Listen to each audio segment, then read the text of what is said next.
I rise in support of House File 400.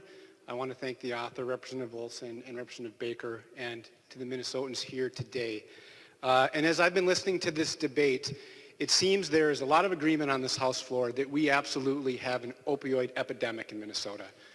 And really where the choice before us is, are we going to listen to the argument from Big Pharma, or are we going to stand up for Minnesotans? That's the choice before us here. And Representative Doubt, in his amendment, made the comment that he doesn't think it's not our job to hold big pharmaceutical companies accountable. I'd say, whose job is it? It is our job to stand up for Minnesotans.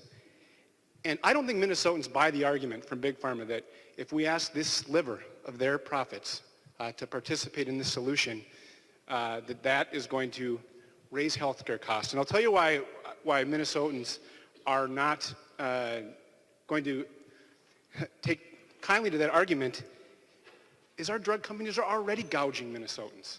Year over year over year. Just at the beginning of this year, we saw 1,000 drug prices go up by 2 or 3 times the inflation. Oxycontin went up by 9.5% this year, 4 times inflation. It's been referenced that this is onerous on the drug companies. Well, I'll tell you what's onerous, what happened with the drug Actar, a drug that's made by one of the big opioid manufacturers. That drug treats spasms and MS. That price went from $400 a dose to $36,000 a dose. So if you want to talk about raising the cost of health care, and just look at what's happening with insulin, where the price has tripled in the last 10 years and Minnesotans are dying.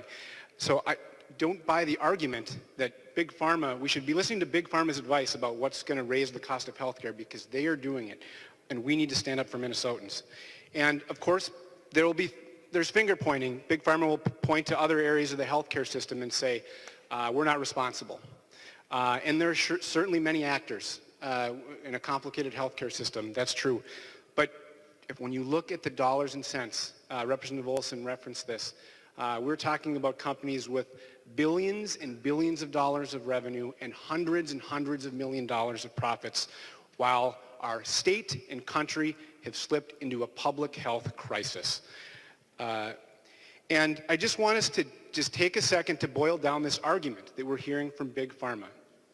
They created these powerful and dangerous drugs and were untruthful with the public about their impact. They raised the prices of these drugs and made hundreds and hundreds of millions of dollars. Meanwhile, we slipped into one of the worst public health crises in our nation's history, I'd argue.